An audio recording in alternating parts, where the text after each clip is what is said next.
ഈ body shoulder fit ആകുന്ന ഭാഗത്ത് ഇങ്ങനെയും കൂടെ റൗണ്ട്, കറക്റ്റ് റൗണ്ട് കണ്ടല്ലോ. അല്ലാതെ ഇട്ട് തയ്ച്ചു കഴിഞ്ഞാൽ ആ ഇരിക്കുന്ന അപ്പത്ത് അതിന് തയ്ച്ച പോലെ ആയിപ്പോവും.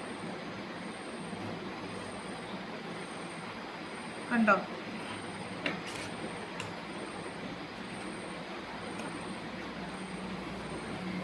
ഓക്കെ, ആ ഭാഗം വന്നത് കണ്ടോ? വൃത്തിയായോ? ആ വി ഷേപ്പ് അങ്ങ് മാറിയില്ലേ? റൗണ്ട് വന്നില്ലേ?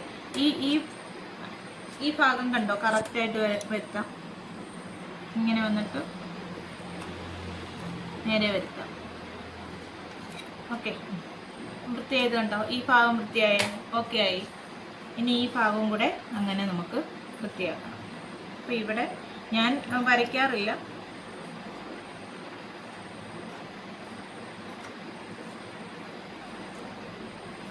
ഓക്കെ, ഇവിടെ എവിടെ വെട്ടേണ്ടത്?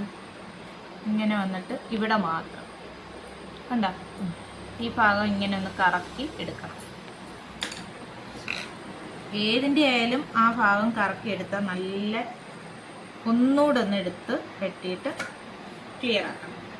ക്ലിയർ ആക്കിയിട്ട് ഇത് നമ്മൾ തയ്ച്ച് വെച്ചേക്കുമായിരുന്നു. ആദ്യം ഇതാണ് ഞാൻ തയ്ക്കുന്നത് കണ്ടല്ലോ.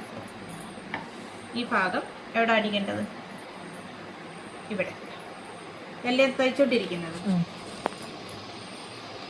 ഇതെന്തിനാ ഇങ്ങോട്ട് ഇടുന്നതെന്ന് ചോദിച്ചില്ലേ? മനസ്സിലായോ? ഇതല്ലേ ഇപ്പം സംശയം ചോദിച്ചേ? പുറത്തോട്ട് ഇടുന്ന കാര്യം ഞാൻ പറഞ്ഞുതരാം. ഇപ്പൊ ഇവിടെ കടിച്ചു പറിച്ച പോലൊന്നും ഇല്ലല്ലോ. ഇത് ക്ലിയർ അല്ലയോ? ഈ ഭാഗം ക്ലിയർ അല്ലയോ?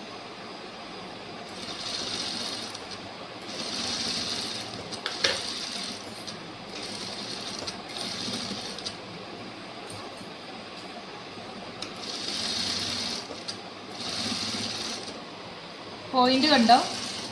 ആ പോയിന്റ് കണ്ടോ? മനസ്സിലായോ?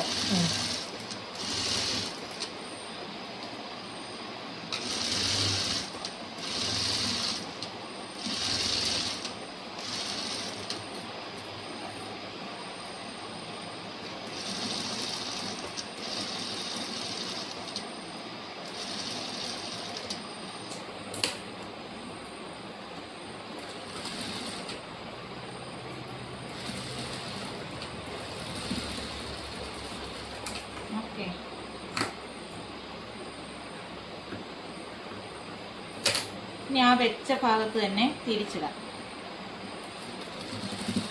കണ്ടോ? ഇങ്ങനെ തയ്ച്ചതല്ലേ? ഇപ്പൊ ഇത്രയും വീതിയും ഒക്കെ ഉണ്ടായിരുന്നു. പോരായ്മ മനസ്സിലായോ? ഇതാണ് സെപ്പറേറ്റ് പഠിക്കണം എന്നുള്ളത് പറയുന്നത്. പിന്നെ നമ്മുടെ ബോഡി ഷേപ്പിന്റെ അളവ് മാത്രം പഠിച്ചാൽ മതി. കഴുത്ത് പൈപ്പിങ് തയ്ക്കുക എന്ന് പറഞ്ഞാൽ ഇതിരുന്ന് പപ്പ അടിക്കേണ്ട കാര്യമില്ല. ഇത് മൊത്തം ഇരുന്ന് പഠിച്ചു കഴിഞ്ഞാൽ നേരെ തുണിയിലോട്ട് അളവുകൾ മാത്രം പിന്നെ ശ്രദ്ധിച്ചാൽ മതി. മനസ്സിലായോ? ബോഡി ഷേപ്പിന്റെ അളവും ഇതും എല്ലാം കൂടെ ആകുമ്പോൾ അയ്യോ അതെങ്ങനെയാ വെച്ചത് മറന്നുപോയല്ലോ. ഇതൊക്കെ ഈ 10-20 എണ്ണം അങ്ങ് കാണാതെ പഠിച്ചു കഴിഞ്ഞാൽ, തയ്ക്കാൻ പഠിച്ചു കഴിഞ്ഞാൽ, അതാ 2-3 എണ്ണം തയ്പ്പിക്കുന്നത്. പിണക്കമൊന്നും വിചാരിക്കരുത്. 2-3 എണ്ണം തയ്പ്പിക്കുന്ന അയ്യോ ചേച്ചി പിന്നെ അത് തന്നെ തയ്ക്കാൻ പറഞ്ഞല്ലോ എന്നും വിചാരിക്കും. കണ്ടോ ഫിനിഷിങ് കണ്ടോ? നിങ്ങൾ തയ്ച്ചപ്പം ഫിനിഷിങ് ഉണ്ടോ?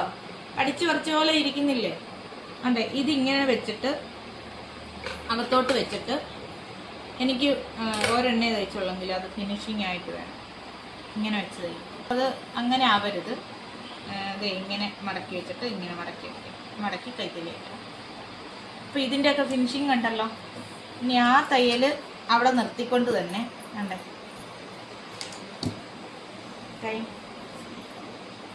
ഇത് ബായ്ക്ക്, ഇത് ഫ്രണ്ട്, എടുത്തു വെട്ടിയ ഭാഗം ഫ്രണ്ട്, ഇത് ബായ്ക്ക്, കൊതയിട്ട ഭാഗം ബായ്ക്ക്, ഇത് ഫ്രണ്ടിന്, ഇത് ഫ്രണ്ടിനകത്തോട്ട് കയറ്റി വെച്ചു. ഇത് നടുക്കുന്നേ ഞാൻ തുടങ്ങത്തുള്ളൂ, സെൻറ്റർ ഭാഗത്തുനിന്നേ തുടങ്ങത്തുള്ളൂ. എല്ലായ്പ്പോഴും ഏത് സ്ലീവ് തയ്ച്ചാലും സെൻറ്റർ ഭാഗത്തുനിന്നേ തുടങ്ങാവും, ഇവിടുന്ന് തുടങ്ങരുത്. നേരെ നടുക്ക് മിഡ് പോയിന്റ് ഇടുന്നതിൻ്റെ അകത്തുനിന്ന് അങ്ങോട്ടും ഇങ്ങോട്ടേ തയ്ക്കാവും കേട്ടോ.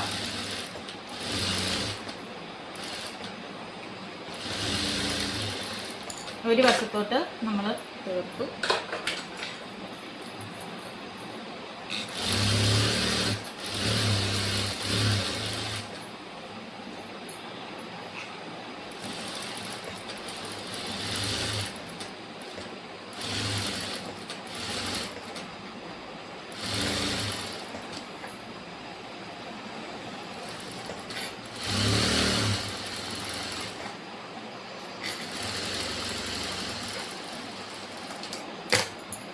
അടുത്ത കൈ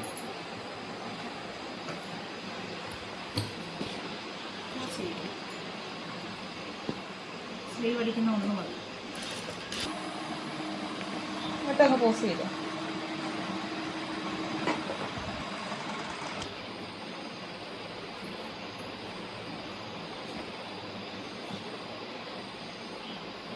ഇതിൻ്റെ ഷോൾഡറിൻ്റെ ഈ നടുക്ക് വശം നോക്കിയിട്ട് ഇവിടെ വെച്ച് അപ്പോൾ എല്ലാം നമുക്ക് ചെക്ക് ചെയ്യാൻ പറ്റും, ഇവിടെ കറക്റ്റാണോ എന്നും പിന്നെ ഇതിൻ്റെ നടുക്ക് ഭാഗം ഇതാണോ എന്നും. നനയ്ക്കുമ്പോൾ ഇച്ചിരി ചുരുങ്ങും, അതിൻ്റെ പൊടി ഇട്ടിട്ടുണ്ട്. അപ്പോൾ ഇവിടെ ഇത്രയും ഈ വക്കിനിങ്ങനെ വെക്കും. വക്കിന് വെച്ചിട്ട് ഇത് വലിച്ചൊന്ന്